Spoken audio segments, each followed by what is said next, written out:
ಭೈರಾದೇವಿ. ನಮಗೆ ಈ ಟೈಟಲ್ ಕೇಳ್ತಿದ್ದಂಗೆ ಒಂದು ಎನರ್ಜಿ ಸೌಂಡಿಂಗಲ್ಲಿ ಸಿಗುವಂಥದ್ದು.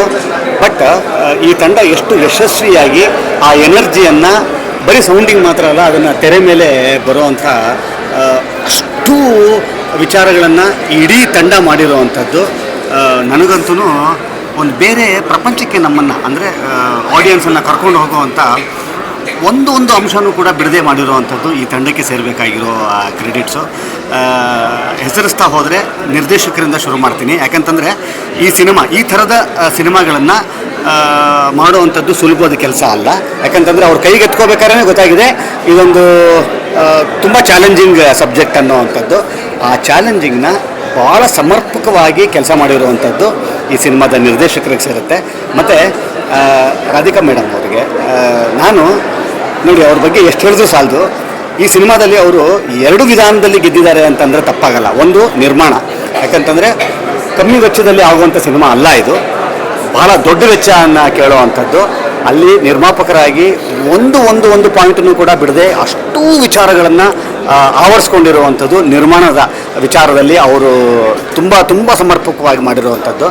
ಆ್ಯಕ್ಟ್ರೆಸ್ ಅಂತ ಬಂದಾಗ ನಾನೇ ನಿಮಗೆ ಅವರ ಬಗ್ಗೆ ಹೊಸದಾಗಿ ಹೇಳಬೇಕಾಗಿಲ್ಲ. ಅವರು ಇಷ್ಟು ಸಿನಿಮಾಗಳಲ್ಲಿ ನಿರೂಪಿಸ್ತಾ ಬಂದಿದ್ದಾರೆ. ಈ ಸಿನಿಮಾದಲ್ಲಿ ಇನ್ನೂ ಒಂದು ಹೆಜ್ಜೆ ಹೆಚ್ಚು ಚಾಲೆಂಜಿಂಗ್ ಪಾತ್ರವನ್ನು ಮಾಡಿರುವಂಥದ್ದು. ನನಗೆ ಅವರಲ್ಲಿ ಕಂಡಿದ್ದೇನು ಅಂತಂದರೆ ಸ್ಟೂಡೆಂಟ್ ಆಗಿದ್ದಾರೆ ಅಂತ. ಯಾಕಂದರೆ ನಿರ್ದೇಶಕರ ಸ್ಟೂಡೆಂಟ್ ಆಗಿದ್ದಾರೆ ಅಂತ ಅವ್ರು ಏನು ಹೇಳಿದ್ದಾರೆ ಅದನ್ನು ಒಬ್ಬ ಸ್ಟೂಡೆಂಟಾಗಿ ಕಣ್ಣು ಗೊತ್ಕೊಂಡು ಮಾಡಿದ್ದಾರೆ ಅಂತ ಅನ್ನುವಂಥದ್ದು. ಇನ್ನು ರಮೇಶ್ ಸರ್ ಅಂತ ಬಂದಾಗ, ರಮೇಶ್ ಸರ್ ಅವರು ಮಾಡದೇ ಇರೋ ಪಾತ್ರಗಳಿಲ್ಲ, ನಮಗೆಲ್ಲರಿಗೂ ಗೊತ್ತಿರೋ ಹಾಗೆ ಅವರು ಮಾಡದೇ ಇರೋ ಪಾತ್ರಗಳಿಲ್ಲ. ಆದರೆ ಈ ಸಿನಿಮಾದಲ್ಲಿ ಮತ್ತೆ ಬೇರೆ ರಮೇಶ್ ಸರ್ ಅವ್ರನ್ನ ನೋಡುವಂಥದ್ದು. ನಾನು ಹೇಳಿದ್ರೆ ನಿಜವಾಗ್ಲೂ ಅವ್ರು ಏನು ಅಂತ ಹೇಳಿದ್ರೆ ಟ್ವಿಸ್ಟ್ ಹೋಗ್ಬಿಡುತ್ತೆ ಈ ಸಿನಿಮಾದ್ದು. ಅದೇ ಭಾಳ ಮಜಾ ಇರೋವಂಥದ್ದು. ಮತ್ತು ಈಗ ಸರ್ ಅವ್ರು ಮಾಡಲಾರ್ದು ಏನಿದೆ ಅಂತ ನೀವು ಕೇಳ್ಬೋದು, ನನಗೂ ಇರ್ಬೋದು. ಆದರೆ ಅವ್ರು ಮಾಡಲಾರ್ದೇ ಈ ಸಿನಿಮಾದಲ್ಲಿ ಮಾಡಿದ್ದಾರೆ. ಅದೇ ಈ ಸಿನಿಮಾದ ಭಾಳ USP ಅಂತಂದ್ರೂ ಕೂಡ ತಪ್ಪಾಗಲಾರ್ದು. ಈ ಒಂದು ಹಬ್ಬಕ್ಕೆ ಭಾಳ ಒಳ್ಳೆಯ ಸಿನಿಮಾನ ಈ ನಿರ್ಮಾಣದ ಸಂಸ್ಥೆ ಮತ್ತು ಈ ಒಂದು ಟೀಮ್ ಕಟ್ಕೊಟ್ಟಿದೆ. ನಿಮ್ಮೆಲ್ಲರಿಗೂ ದಸರಾ ಹಬ್ಬಕ್ಕೆ ಒಂದು ಬೊಂಬಾಟ್ ಭೋಜನ, ಕನ್ನಡ ಸಿನಿಮಾ ಪ್ರೇಕ್ಷಕರಿಗೆ ಒಂದು ಒಳ್ಳೆಯ ಊಟ ಅಂತ ಹೇಳಿದ್ರೆ ನಮ್ಮಲ್ಲ ತಪ್ಪಾಗಲ್ಲ. ಈ ಒಂದು ಹಬ್ಬಕ್ಕೆ ಪ್ರತಿಯೊಬ್ಬರೂ ಕೂಡ ಕನ್ನಡ ಸಿನಿಮಾಗಳನ್ನು ಭಾಳ ಕೈ ಹಿಡಿದು ನೀವೆಲ್ಲರೂ ಪ್ರೀತಿಸಿದರೆ ನಿಮ್ಮ ಪ್ರೀತಿಗೆ ಅರ್ಹವಾಗುವಂಥ ಸಿನಿಮಾ ಬಂದಿದೆ. ಒಳ್ಳೆಯದಾಗಲಿ, all the best. Thank you. ತುಂಬ ಅದ್ಭುತ ಎಕ್ಸ್ಪೀರಿಯನ್ಸ್ ಇದು. ತುಂಬಾ ಖುಷಿ ಆಯಿತು. ಫಸ್ಟ್ ಆಫ್ ಆಲ್ ರಾಧಿಕಾ ಅವ್ರಿಗೆ ಸ್ಕ್ರೀನಲ್ಲಿ ನೋಡೋದೇ ಒಂದು ಹಬ್ಬ. ನನಗೆ ತುಂಬ ಇಷ್ಟ. ಅವರು ಉಪೇಂದ್ರ ಅವ್ರ ಜೊತೆ ಕೂಡ ಮೂವೀಸ್ ಮಾಡಿದ್ದಾರೆ.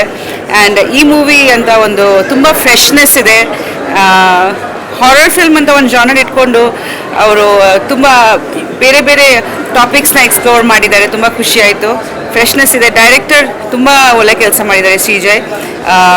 ಎಸ್ಪೆಷಲಿ ಅಘೋರಿ ಪಾತ್ರದಲ್ಲಿ ಅವ್ರ ಔಟ್ಸ್ಟ್ಯಾಂಡಿಂಗ್. ಅವ್ರದ್ದು ಸ್ಕ್ರೀನ್ ಪ್ರೆಸೆನ್ಸ್ ತುಂಬಾ ಚೆನ್ನಾಗಿದೆ.